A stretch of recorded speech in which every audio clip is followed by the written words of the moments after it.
किसी सपने के साकार होने की संभावना ही जिंदगी को दिलचस्प बनाती है।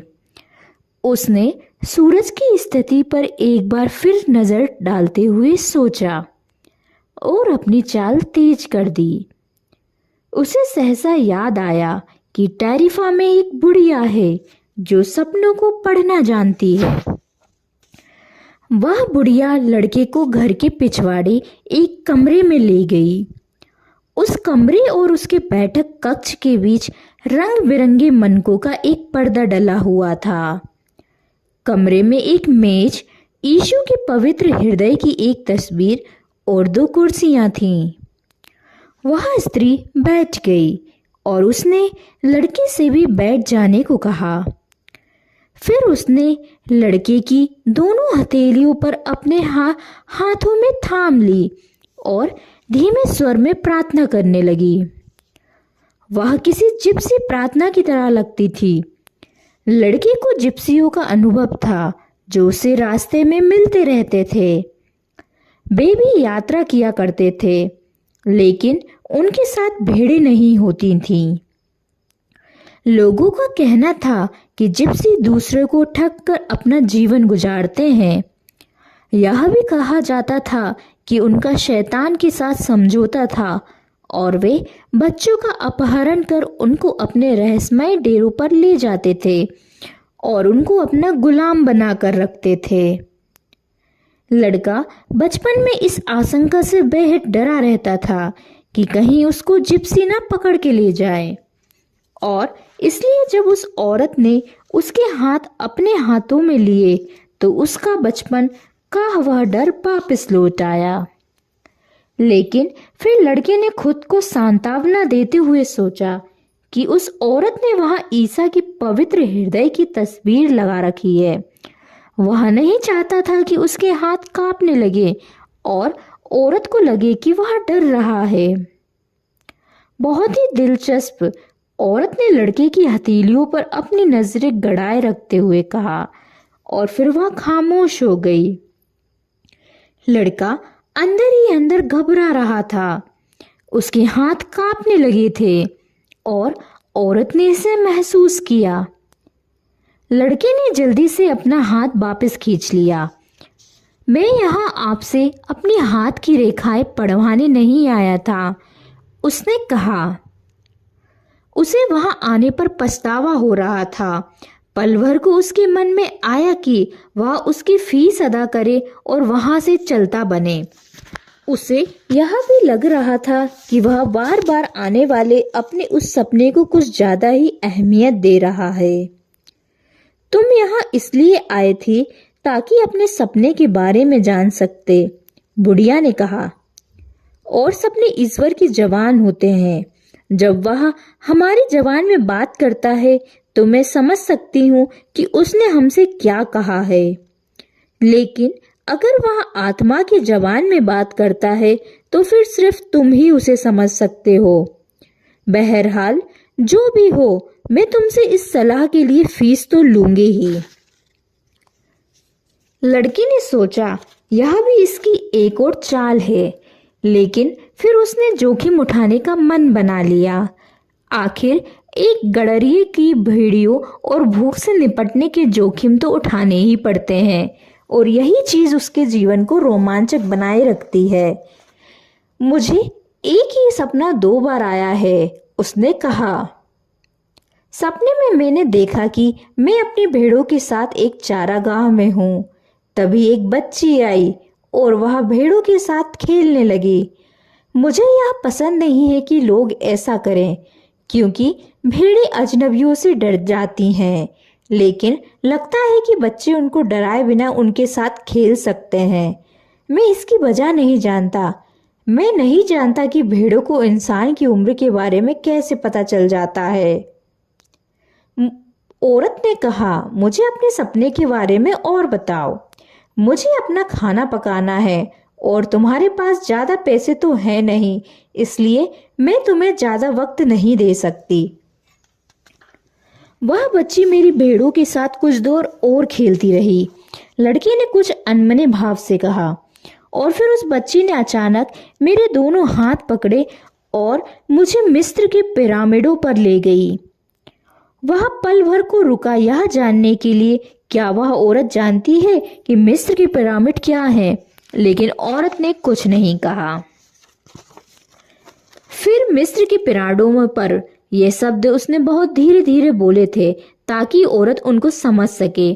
उस बच्ची ने मुझसे कहा, अगर तुम यहाँ आओगे तो तुम्हें यहाँ पर एक छिपा हुआ खजाना मिलेगा, और जिस वक्त वह मुझे ठीक ठीक वह जगह दिखाने वाली थी जहाँ पर वह खजाना छिपा हुआ था, तभी मेरी नींद खुल गई दोनों बार। औरत कुछ देर और खामोश रही, फिर उसने दोबारा उसके हाथ अपने हाथ में लिए और उनको गौर से देखने लगी। अब मैं तुमसे कोई फीस नहीं लूंगी, उसने कहा, लेकिन अगर तुम्हें वह खजाना मिल गया तो मैं उसका 10वां हिस्सा लूंगी। लड़का खुश होकर हंस पड़ा। वह इसलिए खुश था कि छिपे हुए खजाने के उस सपने की वजह से वह अपना वह थोड़ा सा पैसा बचा पा रहा था जो उसके पास था। ठीक है, इस सपने के बारे में समझाओ, उसने कहा। सबसे पहले कसम खाओ कि जो मैं तुम्हें बताने वाली हूँ उसके बदले में तुम मुझे अपने खजाने का 10वां हिस्सा दोगे। गडरिये ने कसम खाई। बुढ़िया ने उससे ईसा की पवित्र हृदय की और देखते हुए फिर से कसम खाने की कहा। यह सपना संसार की भाषा में है, उसने कहा। मैं इसकी व्याख्या कर सकती हूँ, लेकिन यह व्याख्या बहुत मुश्किल है। यही वजह है कि मुझे लगता है कि जो तुम्हें मिलने वाला है उसके एक हिस्से पर मेरा हक बनता है। और यह रही मेरी व्याख्या। तुम्हें मिस्र के पिरामिडों पर जाना चाहिए। मैंने उनके बारे में कभी सुना तो नहीं है, लेकिन अगर वे तुम्हें किसी बच्ची ने दिखाए थे तो इसका मतलब यह है कि उनका वजूद है। वहां तुम्हें एक खजाना मिलेगा जो तुम्हें अमीर बना देगा। पहले तो लड़कों को थोड़ा आश्चर्य हुआ, फिर चिढ़ भी हुई। यह जानने के लिए तो उसे बुढ़िया की जरूरत नहीं थी, लेकिन फिर उसे याद आया इसके लिए उसे कोई पैसा नहीं देना था। सिर्फ इतनी सी बात के लिए मुझे अपना वक्त बर्बाद करने की जरूरत नहीं थी, उसने कहा। मैंने तुमसे पहले ही कहा था कि तुम्हारा सपना मुश्किल किस्म का है। बहुत सरल दिखने वाली चीजें ही जिंदगी की सबसे असाधारण चीजें होती हैं। सिर्फ अक्लमंद लोग ही उनको समझ सकते हैं। और चूंकि मैं अक्लमंद नहीं हूँ, इसलिए मुझे हाथ की रेखाएं पढ़ने जैसी दूसरी कलाएं सीखनी पड़ी हैं। ठीक है, ये बताओ कि मैं मिस्र पहुंचूंगा कैसे? मैं तो सिर्फ सपनों की व्याख्या करती हूँ, मैं उनको वास्तविकता में बदलना नहीं जानती। इसलिए मुझे अपना जीवन चलाने के लिए अपनी बेटियों पर निर्भर रहना पड़ता है। और अगर मैं कभी मिस्र तक पहुंच ही ना पाया तो मुझे कुछ भी नहीं मिलेगा। वैसे भी यह पहली बार नहीं होगा। और फिर औरत ने लड़के से कहा कि अब तुम जाओ, वैसे भी मैं तुम्हारे साथ अपना बहुत वक्त बर्बाद कर चुकी हूँ। लड़का बहुत निराश था। उसने फैसला कर लिया कि वह आगे से कभी सपनों पर विश्वास नहीं करेगा। उसे याद आया कि उसे बहुत सारे काम निपटाने थे। उसने बाजार जाकर कुछ खाया। अपनी पुस्तक के बदले उसने कुछ मोटी सी एक पुस्तक हासिल की, और जो नई वाइन उसने खरीदी थी उसे चखने के लिए वह चौक की एक बेंच पर जाकर बैठ गया। दिन गर्म था और वाइन पीकर उसे ताजगी मिली। उसकी भेड़ें नगर के द्वार पर उसके एक दोस्त के तबेले में थी। लड़का इस नगर के बहुत से लोगों से परिचित था। इसी वजह से उसे यात्रा आकर्षित करती थी। वह हमेशा नया दोस्त बना लेता था और उनके साथ उसे अपना सारा समय भी नहीं गुजारना पड़ता था। जब किसी को उन्हीं लोगों को रोज रोज देखना पड़ता है, जैसा कि उसके साथ पाठशाला में हुआ करता था, तो वे लोग अंततः उस व्यक्ति की जिंदगी का हिस्सा बन जाते हैं और फिर वे उस व्यक्ति को बदलना चाहते हैं। अगर कोई व्यक्ति वैसा नहीं होता जैसा दूसरा लोग उसे देखना चाहते हैं तो वे लोग उससे नाराज हो जाते हैं। लगता है कि हर व्यक्ति के दिमाग में स्पष्ट रूप यह धारणा बैठी होती है कि दूसरे लोगों को अपना जीवन कैसे जीना चाहिए, लेकिन खुद उसे कैसा जीवन जीना चाहिए यह बात वह नहीं जानता। उसने फैसला किया कि वह अब तक इंतजार करेगा जब तक कि सूरज और थोड़ा ढल नहीं जाता। इसके बाद ही वह अपने रेवड़ को मैदानों को पार करेगा। अब से 3 दिन बाद वह उस दुकानदार की बेटी के साथ होगा। वह पुस्तक पढ़ने लगा जो उसने खरीदी थी। पहले ही पन्ने में उसमें एक अंतिम संस्कार का वर्णन किया गया था और जो लोग उस अंतिम संस्कार में शामिल थे उनके नामों का उच्चारण करना मुश्किल था। उसने सोचा अगर वह कभी कोई पुस्तक लिखेगा तो वह एक वक्त में एक ही व्यक्ति का वर्णन करेगा ताकि पाठकों को ढेर सारे लोगों के नाम याद ना रखना पड़े। जब वह अंततः उस चीज पर ध्यान एकत्र कर सके जब वो पढ़ रहा था तो उसे पुस्तक ज्यादा बेहतर लगने लगी। उस दिन बर्फ गिर रही थी जब शव को दफनाने का वह संस्कार किया जा रहा था और इससे उसे सर्दी का जो एहसास हुआ वह उसको अच्छा लगा। वह अभी भी पढ़ ही रहा था कि तभी एक बूढ़ा आदमी आकर उसकी बगल में बैठ गया और उससे बातचीत करने की कोशिश करने लगा।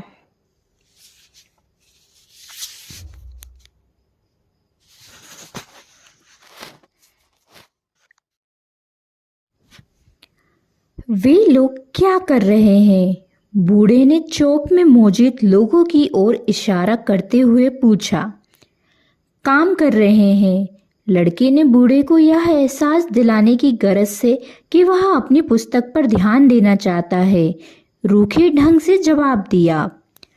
दरअसल वह दुकानदार की बेटी के सामने अपनी भेड़ों का ऊन काटने के बारे में सोच रहा था ताकि लड़की देख सके कि वह मुश्किल काम कर सकता है।